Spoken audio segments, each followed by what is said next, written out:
Tariff ചുമത്തി ലോക സമ്പദ് വ്യവസ്ഥയെ തന്നെ നിയന്ത്രിക്കാനുള്ള ഡൊണാൾഡ് ട്രംപിന്റെ നീക്കങ്ങൾക്ക് തടയിട്ടത് ഇല്ലിനോയ്സ് കേന്ദ്രമാക്കി പ്രവർത്തിക്കുന്ന ഒരു ചെറുകിട കളിപ്പാട്ട നിർമ്മിതാവാണ്. അദ്ദേഹത്തിന്റെ പേര് റിക് വുൾഡൻബർഗ് എന്നാണ്.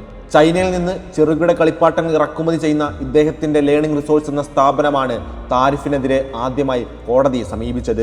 ട്രംപിന്റെ താരിഫ് ഇറക്കുമതി കേന്ദ്രീകരിച്ച് പ്രവർത്തിക്കുന്ന തങ്ങളെപ്പോലുള്ള ചെറു കമ്പനികളെ പ്രതികൂലമായി ബാധിക്കുമെന്നായിരുന്നു ഹർജിയിൽ കമ്പനി പ്രധാനമായും വാദിച്ചത്. മറ്റു രാജ്യങ്ങൾക്കുമേൽ തീരുവ ചുമത്താൻ പ്രസിഡന്റിന് അധികാരമില്ലെന്ന വിധിയായിരുന്നു ഈ കേസിലുണ്ടായത്. ഈ വിധി ട്രംപിന് വലിയ തിരിച്ചടിയാണ് ഉണ്ടാക്കിയത്. ഇതോടെ ഏകദേശം 17,500 കോടി ഡോളറിലേറെ റീഫണ്ട് ചെയ്യേണ്ടി വരുമെന്നാണ് പ്രാഥമിക കണക്കുകൾ പറയുന്നത്. ട്രംപ് താരിഫ് പ്രഖ്യാപിച്ച ഉടൻ തന്നെ കമ്പനി കോടതിയെ സമീപിക്കുകയായിരുന്നു. എല്ലാവർക്കും ശ്വാസമെടുക്കാനുള്ള അവസരമാണ് ഈ വിധി നൽകുന്നത്. എന്താണ് ഇനി ചെയ്യേണ്ടതെന്ന് ചിന്തിക്കാനുള്ള സമയമാണിതെന്ന് കമ്പനി CEO കൂടിയായ റിക് വുൾഡൻബർഗ് കോടതി വിധിക്ക് പിന്നാലെ പ്രതികരിച്ചു. തങ്ങൾക്കുമേൽ ചുമത്തിയ അധിക തീരുവയ്ക്ക് റീഫണ്ട് ലഭിക്കുമെന്ന പ്രതീക്ഷയിലാണ് കമ്പനി ഇപ്പോഴും. എന്നാൽ റീഫണ്ട് സംബന്ധിച്ച് സുപ്രീം കോടതി വിധിയിൽ യാതൊരു പരാമർശങ്ങളുമില്ല.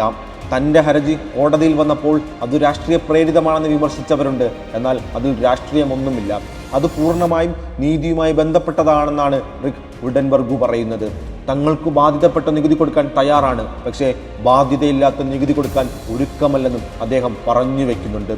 രാജ്യത്തിന് കൂടുതൽ വരുമാനം വേണമെങ്കിൽ US കോൺഗ്രസിൽ ചർച്ച ചെയ്ത് അതിനുള്ള വഴികൾ കണ്ടെത്തണമെന്ന് തറപ്പിച്ചു പറയുന്ന ആ കളിപ്പാട്ട കച്ചവടക്കാരൻ ട്രംപിന് വഴങ്ങാത്ത ആത്മാഭിമാനമുള്ള ഓരോ അമേരിക്കക്കാരൻ്റെയും പ്രതിനിധി കൂടിയാണ്.